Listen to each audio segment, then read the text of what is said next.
He's been a fixture on television game shows for over 30 years, and in July of 2007, Bob Barker announced that he would be retiring. Some people describe it as the end of an era in television broadcasts, however others might just look at it as a long-needed change to an aging television program. Drew Carey, a well-known comedian, actor, and game show host, was quickly announced as Barker's successor. But will Carey really be able to fill Bob Barker's shoes, as many are even unaware that The Price is Right existed before Barker? And those are some pretty big shoes to fill. However, what most people are unaware of is that the show premiered on NBC in the early 1950s, and it is now considered to be one of the most longest-running game shows in television history. However, the version of the show that we are all familiar with is the new, overhauled version of The Price is Right. This version premiered on CBS in September of 1972 with Bob Barker as the host. The show has proven to be wildly popular and is considered the longest-running game show in television history. But will Carey pull in the ratings like Barker did? Let's take a look at Carey's first day as host of The Price is Right. Well, there have been several changes at The Price is Right. However, the overall feel of the show is much the same as it was under Barker. The new Price is Right logo, pictured here, is slightly different than the old one. The set has also undergone an extreme makeover, so to speak. Well, in some aspects, the show has changed, in my opinion, and mostly other people's opinions. But in other aspects, it stayed somewhat the same.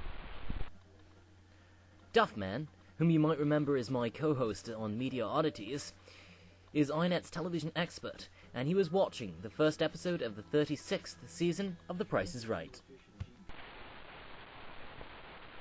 Well, some of the changes that I've noticed in the first episode of season 36 with Drew Carey of The Price is Right show is, well, first of all, we all know the game, the cliffhanger, right? Well, the little character guy, they are now calling him the Yodel Man. I don't think this is the show's decision. It was just because the lady that came up, that first played the game, called him the Yodel Man, so it's stuck now. Another thing that's different is that there's new games.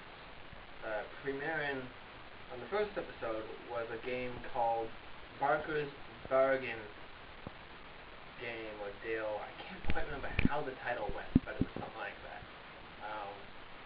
Just basically where the contestant has to go up with Drew Carey and choose which is the bigger bargain.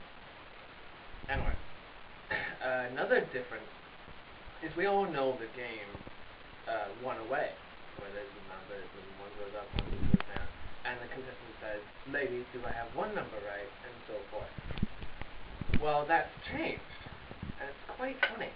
It's now almighty sound effects guy, "Do I have one number right?" and so forth. And of course, who could help but wonder about Bob's famous sign-off line? Please remember, help control the pet population. Have your pets spayed or neutered. Goodbye, everybody. Well, it would appear that Carey isn't going to try to fight that epic line. However, he has added his own special flair to it. $1 worth of stuff today. Hey, don't forget to help control the pet population and have your pets spayed and neutered. See you, everybody. Thanks a lot for watching. Well, Carey's style is certainly quite different from Barker's, and as we mentioned before, the set has undergone a multitude of changes. This will be huge differences for long-time viewers of The Price is Right to get used to, but let's hope that the longest-running game show in television history runs for a little bit longer. We salute you, Bob Barker, and remember everyone, don't forget to have your pet spayed or neutered. For INET, this is Dr. Dude reporting.